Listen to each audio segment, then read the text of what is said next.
Assalamu alaikum wa rahmatullahi wa barakatuh. My dear students, this is lecture number 9. Today we are going to deal with phonemes and symbols. It is a bit new topic for you, so you need to pay attention to the points raised in this lecture. Actually, people when they speak, they do not say the sounds individually or separately. They rather speak in a continuous way, or what we call sometimes connected speech. So this is the normal way of speaking the language. The language is not spoken in separate sounds. They are rather spoken in a continuous way. But we should be able, as people interested in this topic, to separate or parse the utterance into separate sounds, or what we call segments, which is the minimum unit in a language, in the phonetics of a language. For example, if a person says cat, we should be able to divide this utterance, let me say, into 3 segments. We have the segment k, we have the a, and we have the t. Cat. Now the question is it always easy to decide on the number of segments we have in our word or utterance? No, especially when we talk about English, because in English there are lots of discrepancies, or if you like, inconsistencies between what we say and what we write, and the way to represent what we say is also a complicated task. Now we can conclude here that it is not always easy to decide on the number of segments in a word. It's not all words can be dealt with as the way we did with cat. Let's take an example. If you have the word kite, it is clear that the first segment is ke, that is ke, and the last segment is te. It's similar to cat. But what about the letter e? And what about the sound in the middle that is orthographically, or in terms of spelling, spelt as I? So what we are not sure of is what is the sound in the middle, So do we consider the vowel I, because we have ke, I, te? This is how to pronounce the word kite. Now, do we consider the diphthong I, the one I'm shading now, as one sound or 2 sounds? This is one of the problems we always face when we analyze utterances into phonemes.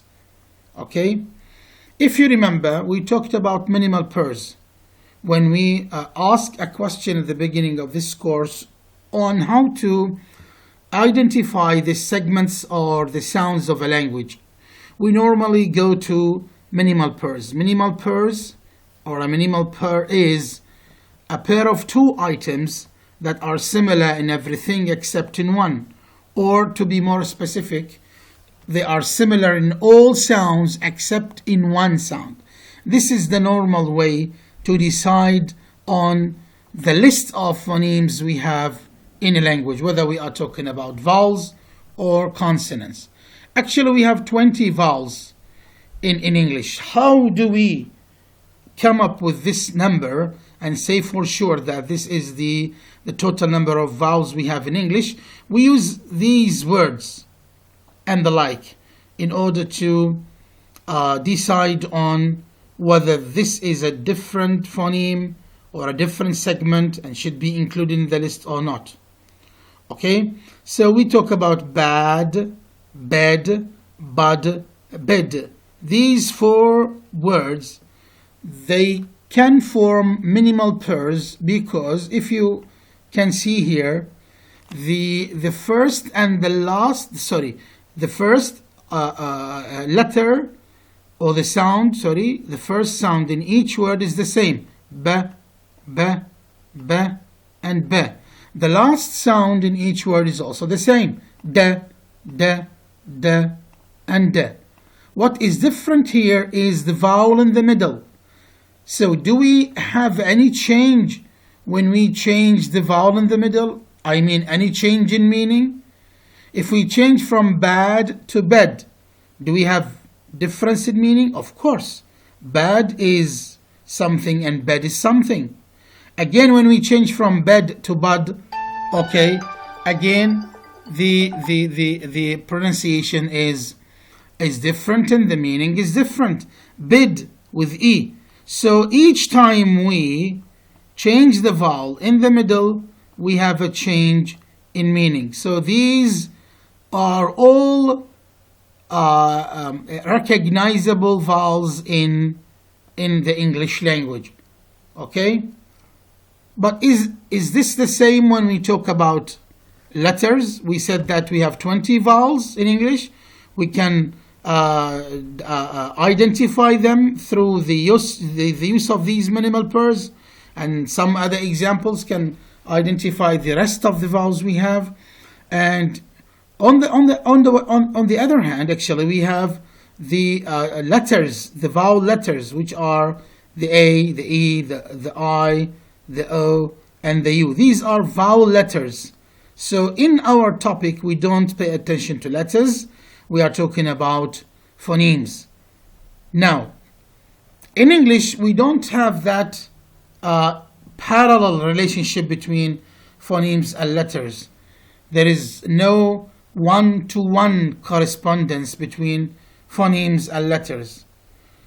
And this is one of the basic problems foreign language learners encounter when they try to learn English language, especially Arab learners, because in Arabic we have a perfect consistency between letters and vowels. The letters are pronounced in the same way always, okay? And the same letter comes up with the same sound. In English, no, we don't have that parallel relationship, that consistent relationship. Now, when we talk about speech, we talk about phonemes, which are the minimum units of speech. When we talk about writing, we talk about letters, which are the minimum units of the writing system. Okay, now, to change from one letter to another will also change the meaning. If we consider this example, pull, pull, and bull, pull, and bull. These two words differ in the letters, the first letters. This is the P letter, this is the B letter. Consequently, we have a difference in pronunciation. This is P, while this is B. And this difference results in a difference in meaning. That's why we have pull, which means yashab, or ishab, and bull, which means thawr. So we have two different words with two different pronunciations. Alhamdulillah, God bless me. And we have, and we have bull, which is a different word in terms of writing, in terms of pronunciation, and in terms of meaning. Now, if we have a look at these symbols, This is the form of the A letter. This is another form of the A letter. This is another form of the A letter. And this is a different letter. So when I change from the letter A to the letter E, definitely I will have a difference in meaning. In this case, these are two different letters. But if I take the example, for example, Ahmed, okay, and I take, let's take another word. For example, and Lily is so kind. This is a sentence. There is another sentence, okay, Lily is my aunt. Now we have different forms of the letter A. This is the first form, and this is the second form, which is actually different. And because there is this difference in the letter, do we have a difference in meaning here? Is the ant here is different from the ant here? No, there is no difference in meaning. In both cases, Lily is my amma or my khala. Okay, but this one is used at the beginning of the sentence, and this one is used when the word comes in the middle of the sentence, not in the beginning of the sentence, correct? So this form is the capital letter of A, and this form is it is small letter of A. Both refer to the same letter. So we don't have change in meaning. But when I change from A to E, no, in this case I will have a change in meaning. The same is true when we talk about letters actually. Okay? Now, when we talk about sounds, let's see. The alphabet is something that its users know. They also know that it has 26 letters. However, when the alphabet is used to write with, these letters appear on the page in a practically infinite number of different shapes and sizes, as we have in this case.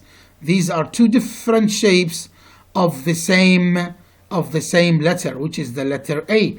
So when we change one with the other, there is no change in meaning. But if I write the word ant here in the beginning of the sentence with a small letter, is this correct? Of course not. If I write here the letter A in a capital form, is this correct? Of course not. So no one can replace the other. No one can replace the other. This is the setting أو المجال اللي يشتغل به this form, and this is the other setting for this one. This is incorrect here, and this one is incorrect here. Okay, the same is true when we talk about vowels. The sound ba in the word back is pronounced without voicing, but some speakers pronounce it with full voicing. Okay, so this is with voicing, without voicing sometimes, and some people pronounce it with full voicing. So if the ba is devoiced or pronounced with full voicing, this will not affect the meaning. This will not affect the meaning of back. It's the same meaning, but the pronunciation of ba is different. Are these ba sounds different? No. They are different actually in terms of pronunciation, but this difference does not cause a difference in meaning. Does this affect meaning? No. So we have realizations of the same phoneme. When we talk about ba, we have fully voiced ba, and we have devoiced ba. These are two forms of the same ba. They are not to be considered as separate phonemes and different phonemes. Okay? So we can change the pronunciation here without changing the meaning. This is called complementary distribution and free distribution. I think this is enough for today. The video will be much longer than expected. I leave the second part of the lecture for another day. Okay? Thank you very much.